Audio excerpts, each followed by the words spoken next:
Nikki here. Today I'm going to take you through a recipe that was not a recipe that I grew up with at my home. It actually is one of my mother-in-law's favorite things to eat, scalloped potatoes. So to get started, I'm going to prep my pan.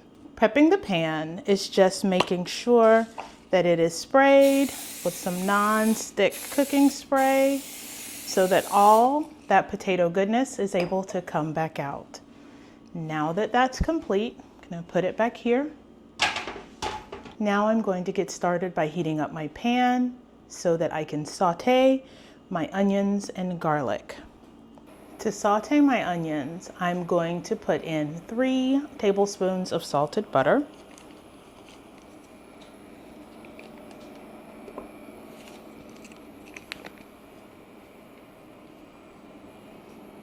That's already starting to melt thanks to the induction cooker.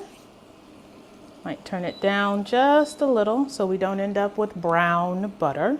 Once the butter has started to soften, we will add 1 small white onion that I have cut into thin strips.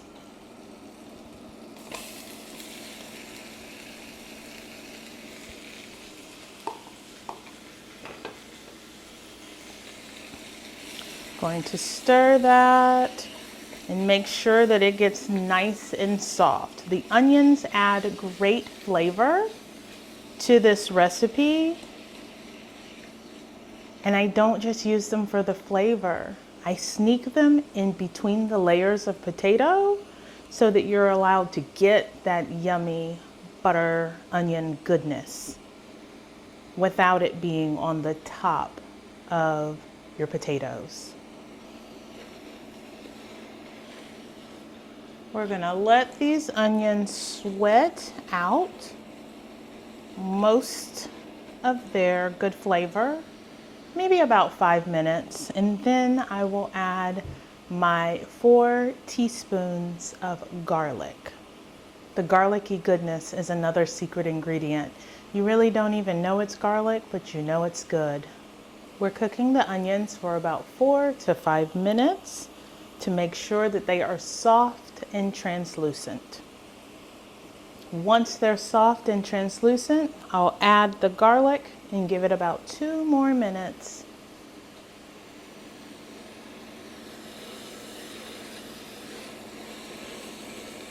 Because I sliced them so thin, I can see that they're turning translucent really quickly, which is great.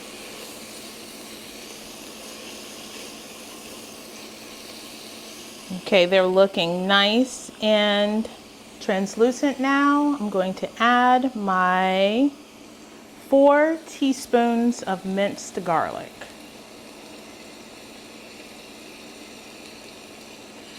And our goal is not to brown the onions or the garlic, but really just to sweat it out so that we get that flavor in the cream sauce that our potatoes will cook in. Like I shared before, scalloped potatoes was not anything that my mom cooked or that was even on my culinary radar until last Thanksgiving, when I decided that for my mother-in-law, I would make something that was specifically something that she liked and enjoyed. And it worked out really well. We all liked it, and so now it's a part of our Thanksgiving rotation. There's always mashed potatoes, and there were last year, but scalloped potatoes were just a little something extra that I could do personalized just for her. The garlic has been in for 1 minute. We're gonna let it be in for 1 more minute, and then we will move to the next step in these scalloped potatoes. Our 2 minutes is up. And so what we're gonna work on now is creating the roux that will become the creamy sauce that the potatoes cook in. We're gonna stir in our 1/4 cup of flour so that it is well incorporated. I'm gonna turn my heat down just a little bit. We've got 1/4 cup of flour. that we are stirring in to make sure that it is nice and incorporated. Make sure we get all the edges that are on the sides of the pan.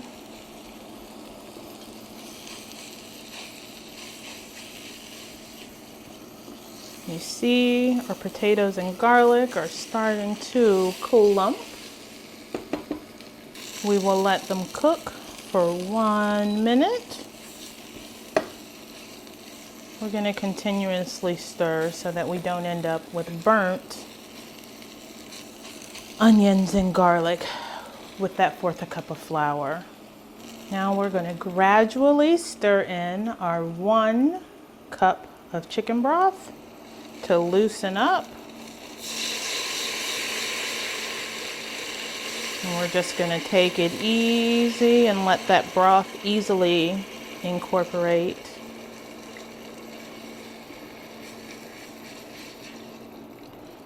Loosen back up. The onions and garlic have almost just melted into a paste.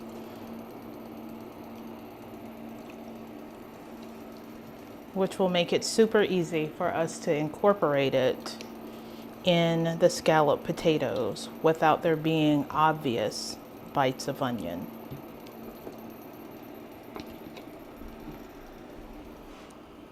Now that our chicken broth, garlic, and onions have cooked down, we're going to add our other ingredients. We're going to add our 2 cups of milk gradually.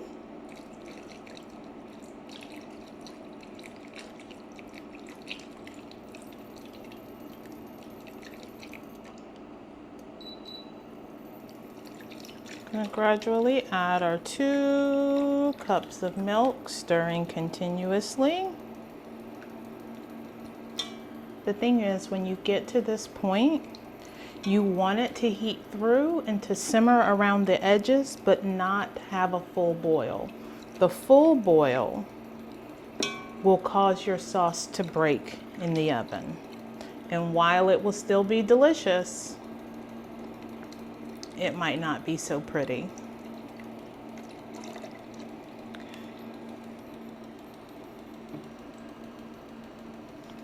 Added my milk, 1½ teaspoons of salt,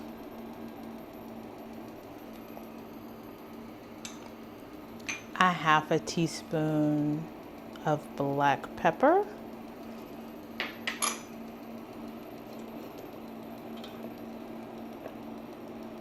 and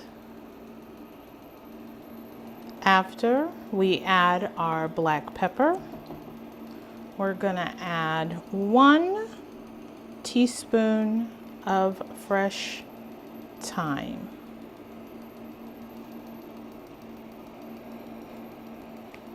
Now that we're starting to boil, we're going to turn our cream sauce off because we wanted it to get to a boil to take care of any raw flour taste that may have been in the 1/4 cup of flour that we added. But at this point, what we're going to do is we're going to strain the solids from the cream sauce liquid. To strain the solids from the cream sauce liquid, I'm going to be using my 4-cup Pyrex measuring cup. It was a gift from my daughter, and just a little strainer like this. Getting them set up.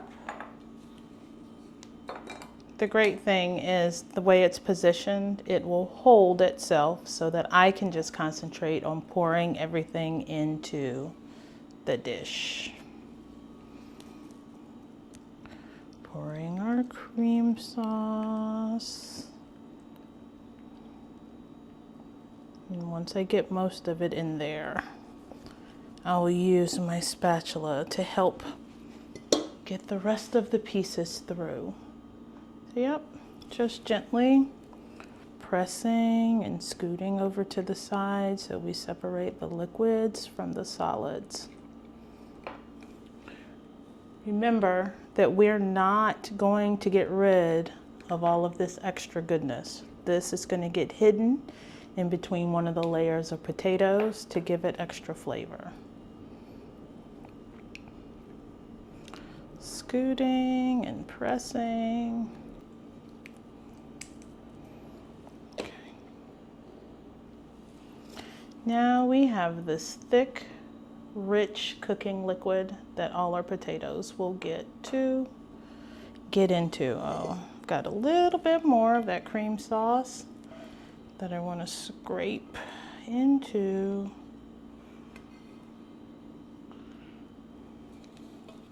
Now, with my prepared dish, I'm going to put half of my 4 pounds of sliced Yukon Gold potatoes inside.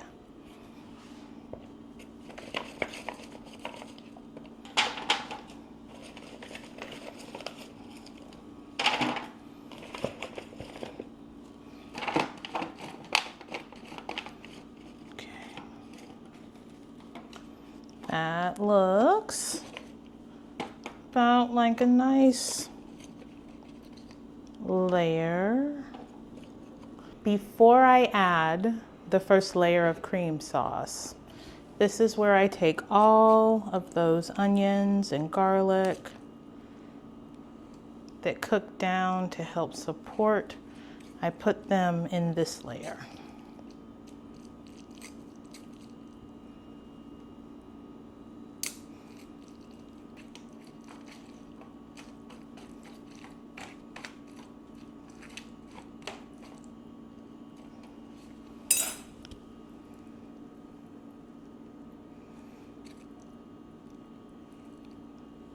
I'm going to help them out by spreading them.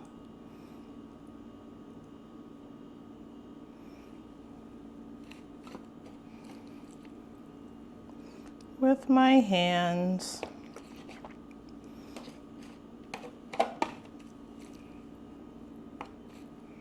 There. Now I have rendered about 3 cups of my cream sauce. So I'm going to put 1/2 down. So I should be back at 1.5. Just going to carefully pour half of it over this first layer of potatoes.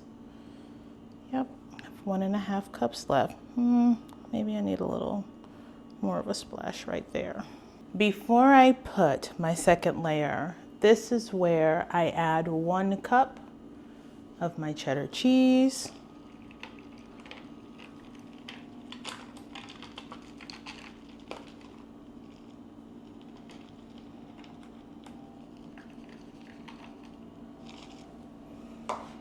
And all of my 1/2 cup of Parmesan, just grated Parmesan.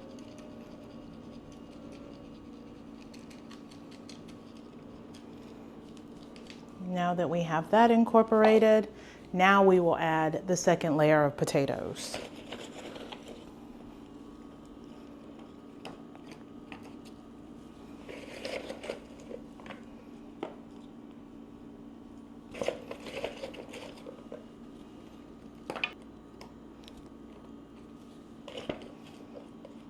Now that I've added my second layer of potatoes, I'm going to go over it with my other 1.5 cups of my cream sauce and then my cheeses.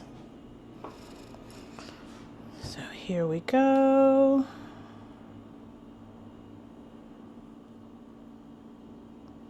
The other 1.5 cups of the cream sauce. Make sure we scrape all of it out. Now I will add my other cup of sharp cheddar cheese.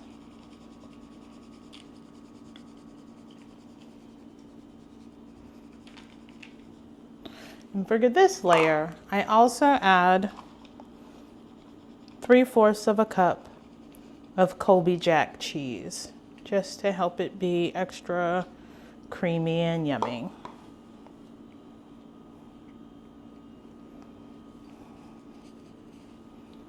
Now that our oven has preheated to 400 and we've put together everything that needs to go in the scalloped potatoes, the only thing left to do is to cover with aluminum foil.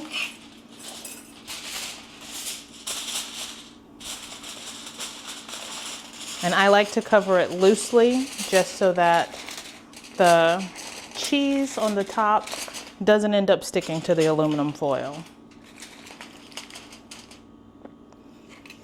And now that it's ready, it's going to go into the oven for about 40 minutes.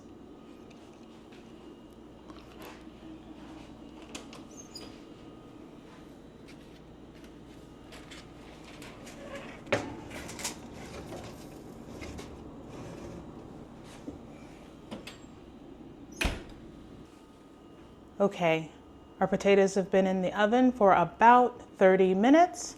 We're gonna take them out so that we can remove the aluminum foil and see how far they've gone. Here we go.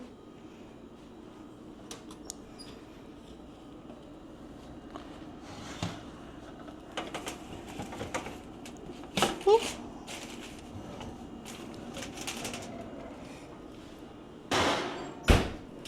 Setting them down here on the trivet. Okay, setting them down on the trivet.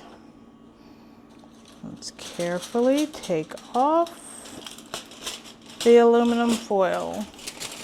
We can see that our cheese has started to melt some, which is great. We're gonna give it just a little sprinkle of some thyme leaves, some dried thyme. And it's gonna go back in the oven for about 25 minutes until the potatoes are cooked through. Let me open my oven. Let's carefully return these guys to the oven.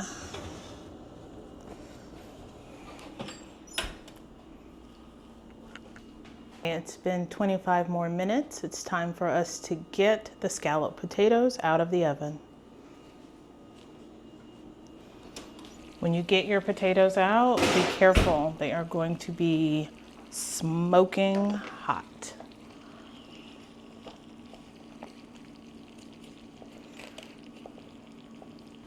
Giving them a little bit of time to cool from our hot oven.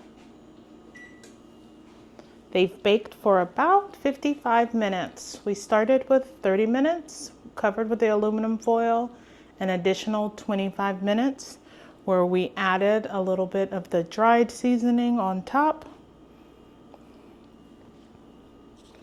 just to be sure. I'm gonna take a knife and just poke our potatoes. Yep. Goes nice and in there, nice and tender. We're gonna sneak into one of these little corners to get a little taste all the way down to the bottom.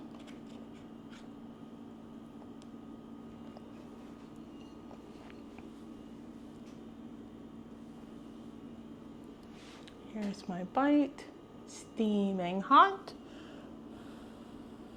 Smells so creamy and rich. Definitely something that would be great at a Thanksgiving dinner. Got a little bit of the browned cheese and tender potatoes, and because I made it, I noticed a little bit of onion that was snuck in the middle.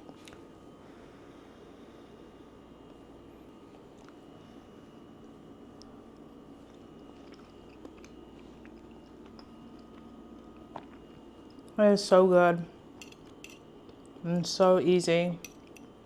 I didn't even use heavy cream. I just made the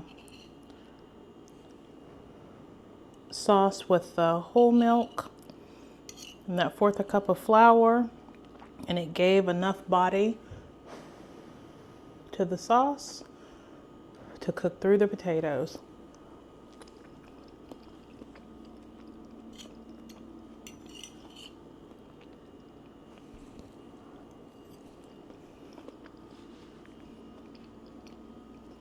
It's that good.